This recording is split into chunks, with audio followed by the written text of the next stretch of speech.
Hello and welcome. Today we have some really impactful conversations to share with you. I have the pleasure of introducing to you someone very special and knowledgeable on creating impact for nonprofits. He's ready to share his insights on how the market is shifting and some trends to be aware of if you're in the nonprofit sector. So thank you for joining us, and let's get started by introducing Van Mylar. Van is our VP of Client Strategy and Client Growth at Apex Media. And one of my favorite conversations that I love to have with Van is how it really takes a team of people to make fundraising happen. So who better to have this conversation with than someone who has spent over 10 years with CBN, where he assisted raising over $1.5 billion in donations. Van also spent 5 years with All-in-One nonprofit agency, formerly Russ Reed, and there he assisted raising $5.4 billion in donations. Van spent 7 years with one of my favorite TV ministries, In Touch Ministries, and there he provided key leadership and assisted in raising between 70 to 70 million per year in donations. But probably one of my favorite accomplishments that Van has talked about, and Van does, is that he has actually started his very own nonprofit in his hometown, just outside of Atlanta. We're going to talk to him a little bit more about that in a few minutes. But before we get to that, Van, I just want to welcome you and thank you for being here. And I want to just jump right into the content that you have prepared for us today. Thank you so much, Carrie. It's so great to see you again. Yeah, it's always great to get to spend quality time with you. And I'm really excited for the insights that you're going to be sharing with everybody. So Van, before we jump into unpacking some of the incredible insights that you gained from a book that you've been talking about, the book is 2030. I'd love for you to share just how you came across the book. I mean, I know the book was published a few years ago. I'd love to hear what made you stumble upon it, and really for you to provide your overall perspective on what intrigued you. So I think when I wasn't even familiar with Mauro Gullion, who's a professor at Wharton. I was not familiar with his work. And then I listen on a regular basis to a podcast called Coaching for Leaders with Dave Stachowiak. Mm-hmm. And I was listening to episode 692. He numbers all of his episodes so he can refer to them. And Mauro was his guest, and he was talking about the shift in demographics, the older and the younger, and how it's all becoming intergenerational, meaning that we can't label each other because we're older or younger. And I think we label each other by our age and our generation. And he says that's disappearing. But I was interested because he was talking about this age 60 plus segment that was growing, and by 2030 it's going to be 90 million plus. Wow. And they'll control 80% of the net worth. Wow. In the United States. 80%. I mean, that's a lot, and I think that's a target worth finding out about. Absolutely. About researching. Yeah, absolutely. And just hearing that number in and of itself, that explains how and why you kind of jumped into this book a little bit and really want to be able to share some insights that you found from that. So I know you speak a lot about the gray market, which I find fascinating. First of all, the name, the gray market. But I'd really like for you to share a little bit more about, to you, what gray market is. I don't know that everyone has heard that reference before, but really why it's important for us to have a full understanding of really who and what the gray market is. I think the gray market has always been turned when your hair turns gray. So it's referencing the color of their hair. Mm-hmm. And I think that historically the gray market, if you look at our grandparents, when they were coming up in the 40s, 50s, 60s, whatever, they only lived into their 60s, right? Mm-hmm. They lived to mid 60s, maybe 70, maybe early 70s. So that was considered, your gray market, you're dying, you're getting old, go retire, go enjoy life. But that's not happening today. The gray market today, because of better health care, because of people taking care of themselves better, better nutrition. We know more about nutrition than we ever have and what we need to eat to stay healthy. We know how to stay healthy with gyms and doing exercise, right? So we're more aware of what's going on with us physically. And I think that people are living now into their mid-80s, 90s, and that is the gray market. Anywhere between 60 plus is considered the gray market today. And that's what he's talking about. His title of his chapter is The Gray Market is the New Black. Because they're young and vibrant. They act younger than our grandparents did. Yeah, if that makes any sense. I love that you said that they act younger, they're more vibrant. I think in the book they actually reference 65 is the new 50, meaning Yes, at 65 yes. today, people are really like people were generations ago in their 50s. That's right. So, yeah. Exactly. Great. Exactly right. Yeah. Thank you for sharing that. So, we know a key component in marketing is to really know and understand who your audience is. In the book, 2030, it's highlighted that there is a growing frustration among this gray market, older consumers, that they feel ignored by marketers despite the fact that they really have huge spending power. And that, to me, I find really interesting. From your perspective, how can organizations better tailor their marketing strategies to engage this demographic, the gray market, more effectively?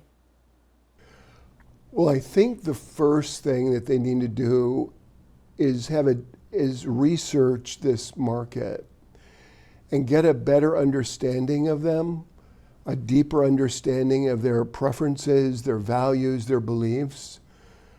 And really, this age group has a desire to be respected. As you get older, you do have some issues as you get older, but you are more vibrant. But I think in the past we've old shamed, and I can't just, I've seen it before where people say, well, he's old, he doesn't know anything. That's not true today. So they have a desire to be respected. So when you communicate with them, with either your creative or messaging, show respect for their life experience and wisdom. Your creative should show active social lifestyles, people that are physically active, not sitting in a rocking chair.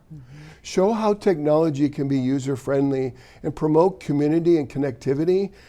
That's one of the big things today with the gray market is isolation. So community is very, very important. Promoting community and connectivity is very, very important to this market. Well, and it's interesting as you were just talking about that, what came up for me is, my parents, very much in the gray market, very much still in the workforce, very much still very active. And Yes. I think to even be associated maybe with that term can be somewhat, not offensive, but that they feel that they are being put off or that they are being isolated, but they're so active. This market is just so very active. And again, they are responsible for a lot of the spending power that's out there. So And they don't want to be considered irrelevant. correct. Like they've gone off into the sunset and they've disappeared. They want to be seen. They want to have community. They want to contribute still. So this is not our grandfather's gray market. Right. And to that point, within Apex that we have several Yes. employees who are working well past the retirement age, that everyone has Yes. known about for years. So you're absolutely right. The relevance factor is important there. So how do we engage with them, Van? Given that it's projected that the gray market consumer spending will reach, and this number just is baffling to me, $20 trillion by 2030.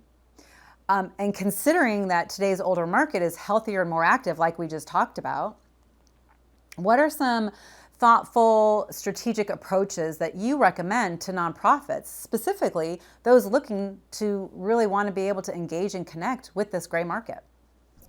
So I think one of the most effective ways to engage and connect with the gray market is to personalize the communication that connects with their values and interests. And here's an example. If my wife and I are interested in the Atlanta Rescue Mission, there's many aspects of the Atlanta Rescue Mission. There's a food bank, there's a food kitchen, there's meals served every day, there's a clothing pantry, but there's also halfway houses for prisoners that come out of prison. There's a restoration house for women and children that have been battered, and they have 30 days to stay there. They can take up to 125 women. Well, if you know that I'm interested in protecting women and children, when you send your communication to me, talk to me about that. Put it in your communication. Show me pictures of the women and their children getting back up on their feet, engaging with your program. That's what I want to see.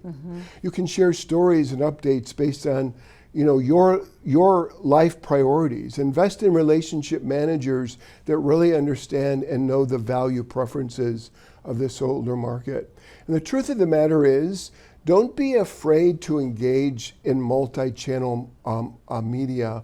So we know direct mail for older, phone calls work, email, your grandmother, your gray market is on social media, they like email webinars, but they're watching TV and radio. So don't ignore, if you're younger in the nonprofit space, don't ignore traditional media.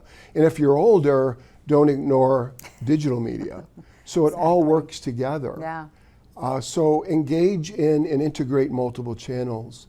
They also love events and experiences. Gray Market loves their dinners. Host events that offer meaningful experiences like behind the scene tours. Love to go. I've been invited many times to go see the restoration house and the halfway houses. See what's going on. Have a gala dinner, have auctions, have cook-offs. There's a number of events that you could have for this market. Highlight the impact of legacy giving. I've got $20 trillion. I've got 80% of the net worth. How can I give to your organization that will make a lasting difference in the well-being of others? Legacy giving programs and impact reporting shows long-term benefits and sustainable impact. It sure does. I was going to say, just to amplify that, Van, I just know from the work that we have done with many different ministries that the legacy donations, if you will, make a huge impact in a nonprofit's year. So the year can be flat. Absolutely. And then because you've invested and you've communicated with this donor for all these years and they pass on, or something happens in their family, you're not forgotten as that nonprofit that has touched their life. So that's a great point. Yeah. That's a great point. That's exactly right. Your legacy lives on, and your legacy will make a difference in the lives of people for 10 years, 20 years, however long that money will last. Yeah, that's important. So I think the last one is that donors want to get involved in decision making in your organization. So you can create advisory boards with a gray market. You can create councils that include older donors, giving them a voice in how funds are allocated, ensuring their interests are represented so they have a voice at the table. That it's not just a bunch of young kids sitting around, but you have gray market donors that are represented at the decision table. I love it. I love what you said just a few moments ago when you were talking about for the younger nonprofits that are out there. Don't just only focus on digital. That there's traditional heritage media out there that has worked for years and years. For years. And we see it continue to work. But also for those that are the older, if you will, in tenure, nonprofits, that just because you might not know how to do social media doesn't mean, or digital media, doesn't mean that you shouldn't put your toe in the water. So it's like those worlds are converging, and when those worlds converge, you can really see major impact to your absolutely donations bottom line. Yeah, it makes me think about, Van, we worked on a campaign, oh goodness, I don't know, 4 or 5, it was maybe 6 or 7 years ago, where we incorporated into what I would consider probably older technology, where there was a radio campaign where there was a text-in option. And in that text-in option, you have the ability to drive people to the different segments, and that's what you were talking about a little while ago. If you have a food pantry or if you have an event coming up. So in that one interaction, using this older technology through text messaging, you can get that potential donor interested in the different components of your nonprofit. So not just looking at it from a linear state, but actually having the different tentacles, if you will, behind it. Yeah, because I think we sometimes dismiss that the older segment doesn't know technology, and that's not true at all. Yeah, yeah. A lot of people in their 80s are texting. A lot of people in their 80s are on all kinds of social media, including Pinterest, Instagram, Facebook, of course. But some of them are on Snapchat too. Mm-hmm. So don't dismiss the older, targeting that market through multiple channels. Yeah, and what comes up for me when you talk about that is just because one nonprofit is using Snapchat doesn't mean that necessarily Snapchat is for your organization. It's all about finding your audience and engaging with them and engaging with them where they're the most comfortable. Yeah. Yeah. We could talk about this for probably 5 more hours, but I love it. Thank you for that insight and those nuggets of insights that people can take and use. So let's move on, and I would really like to get your viewpoint on how these shifts are the shifts that are happening in the marketplace that you spoke about, how these shifts are really going to impact fundraising strategies coming into 2030. And I feel silly almost saying the year 2030, but the reality is it's only 6 years away. So if we're not thinking 6 years ahead right now, we're going to be in trouble by the time we get there. So I think that the one term that Professor Mauro Gullion kept using in the book is lateral thinking. So as we're preparing for the next 5 years, 5.5 years, I mean, it'll be 2025. I can't believe it, Carrie, in just 4 months, 4.5 months. But I think in preparing for that, we need to look at not only the shift in demographics, but how are we going to use technology, and more importantly, how is technology being used by the donor, by the gray market? How will we communicate with them? Will it be the same?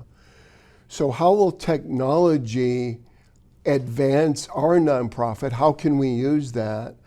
I would get into it. If you don't have the money for it, just research it and start figuring out and start tracking all these trends. There's going to be economic trends.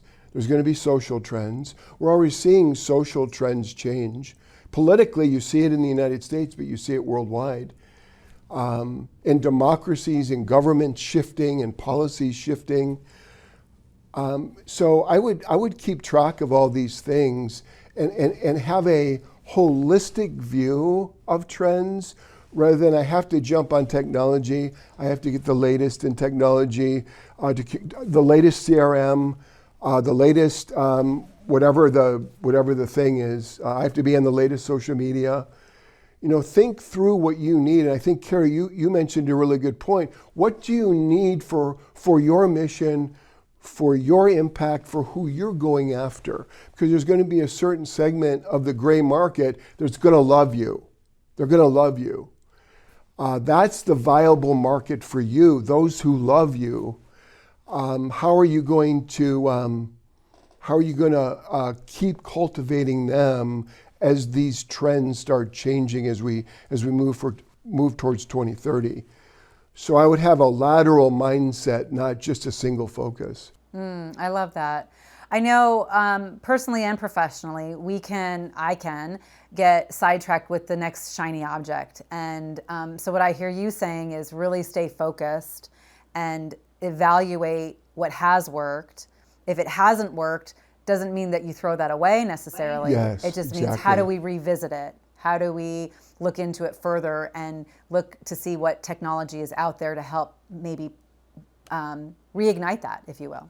That's exactly right, Carrie. And if you look at some of the nonprofits I've talked to, if you go back 10 years ago, 95% of their communication was direct mail, right? Mm-hmm.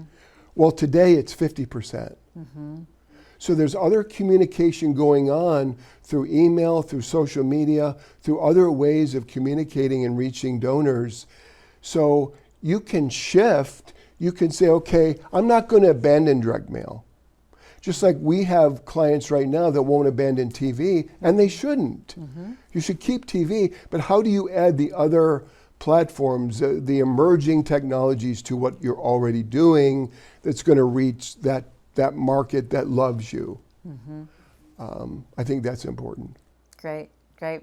Okay, so let's dig a little deeper. We have already touched on this, but let's see if a little bit more comes out here. But can you really share some specific examples or strategies that you personally have seen, I'm going to use the word unprecedented success, meaning just success that if you could duplicate that over, and if you could take that to every nonprofit that you talk to and ask them to implement this in targeting the gray market, what would that be? So I think that there are a few that I've seen be successful over the years. One is creating a gray market that we called Council 100. So it was created for donors over the age of 60 that were retired, but had spent their careers in different aspects of the business world. Male, female, all ethnic groups that were represented. We called it the Council 100. They came in twice a year for the weekend and were advised on strategic plans and what we're doing, and basically advised us, counseled us on what they thought and what they were seeing in the marketplace as retirees. So create Council 100, or you could call it an advisory board. Host luncheons once a month to discuss financial planning and legacy giving to make a lasting difference. I know several organizations, and I'm a part of a couple here in Atlanta, that have monthly financial planning for just to talk about financial planning and how you can give, and it builds community too. And you get to know other people in that community. Recognize older donors starting at age 60 by acknowledging them with special gifts and cards, acknowledging their birthdays, creating the 60-plus society for men and women to build community and connection, which we said was really important. You can build it around hobbies or recreation. I think when you're retired and you get in the gray market, or not, or you're working part-time or whatever, you start building hobbies and you get into recreation more. So you can build community around these kind of things. Yeah, Targeted older donors, like getting up early, watching the news. I think one campaign that I did in some markets, we targeted the early morning local news and the noon news because we knew that the gray market would be watching, retirees would be watching, and it worked great. And then I think the last thing is, and I've seen this over and over again, is to find retired gray market doctors and nurses or people in the healthcare field that will go on trips to your organization if you're doing medical work worldwide. Or what we saw one organization do, Carrie, is create a teledoc for women that were unmarried, were not married, but were pregnant, and they had access to free teledoc, and it was made up of retired nurses and healthcare practitioners. So that's another way you can engage the older segment with your organization and to reach out to them. To get that relation. Yeah, I was just going to say, I love what you just said about that is now you're engaging that gray market to come in and it's just not about donations, but it's about their time. So maybe to bring people into your funnel, not just about the donations and the money, but how they can be part of your organization to help that longevity of that donor become a sustainer. And they'll feel great about contributing to making absolutely. a lasting contribution. Yeah, great. Love it. What I love about what you just shared is some of those things are, I'm going to say, basic or 101, but sometimes what happens is we get so busy chasing, again, that shiny object, the new technology that comes out or the new shiny object, that I know for myself, we lose sight of some of the basic, tried and true, good old-fashioned different Good things. old-fashioned lunch, good Yeah. old-fashioned dinner. Good Yeah. old-fashioned, yeah. And so I think there's value in what you just shared, and I'm sure it's going to help them just take a step back, take a breath, and look at it from that perspective. So that's great. Thank you for sharing that. So clearly, Van, the book 2030 has really had significant impact on you. I know you read the whole book, but I know this gray market chapter really ignited some of your creativity. Is there a particular quote from the book that stood out to you that just resonated deeply that you would share with our audience? So I think in the book, 2030, there's a great chapter. I think it's the longest chapter in the book. It's called Gray is the New Black. And on page 43, there was a quote that really stuck out to me. And I'm going to read the quote, but what's fundamentally new about these intergenerational dynamics is that as 2030 approaches, the conventional definitions of young and old will become obsolete. We can no longer assume that vitality is a synonym of youth and decline is associated exclusively with old age. New technology will completely transform how we deal with retirement and healthcare. And this is a quote, 70-year-olds will be as healthy and vibrant as a 50-year-old. So I love that quote because now you don't have to worry about, I'm going to, as I get into old age, I'm going to be obsolete, to be isolated, to be irrelevant, because you're going to have energy, you're going to have vitality, so you can do things, you can be active. And I love that about, and intergenerational too was that you don't label each other by old and young, that you're all working together. It's intergenerational. We're all in this together. We're all working together. I think sometimes we have a habit of labeling each other. And I don't think that's fair. And he says, as we move towards 2030, that's going to be eradicated. We're not going to be labeling each other anymore. Because the younger people are going to see the older people can do a lot of things in their 70s and 80s. There's 2 or 3 moments when you were just speaking, I wanted to yell out, Amen! Amen! Amen! Amen! Yeah, I love that. I love that. So in wrapping up our time today, I just have one more question for you. And I'm hoping that you're comfortable sharing this. When I introduced you a little while ago, I mentioned that one of my favorite things about you is that working with nonprofits is just not your job. You live it. You live the nonprofit mentality. So will you share with us a little bit about the nonprofit that you started and that you've been just diligently working towards, and how you started it, what your vision is for it, and where you are today with it? So absolutely. Thanks for asking that question. I think that I want to say it was about maybe a year and a half ago, I started thinking about people that are on the front line of service. So your firemen, your food pantries, your missions, some of your schools, nursing homes, assist living centers. These people are serving, right? They're serving other people. So I feel like in reading about taking care of people with dementia, and if you're a caregiver, you understand this, but there's a burnout, there's discouragement and so forth. So I thought about a ministry, a nonprofit, that the title of it is Acting Commitment to Serve Others. So it's ACTSO, ACTSO, Acting Commitment to Serve Others, that I would create gourmet pizzas out of my pizza oven, and I would make pizzas, maybe, see how many people are at the nursing home down the street. There's 12 of them serving older people every day, at the nursing home. And I would bring them pizzas, and then I would share gourmet pizzas and then have a little devotional with them. A moment of inspiring, encouraging words to help them in their work. Because I think caregiving is a tough job. when you get into a nursing home and you see it, or you get into assisted living center, or even missions. Like I'm really involved with Atlanta Rescue Mission. In fact, I'm meeting with the president in 2 weeks in downtown Atlanta. There's a lot of burnout there. And so I think having somebody come in and encourage you, and you can eat pizza, and you can have a time of, celebrating what you're doing, celebrating your service to help other people.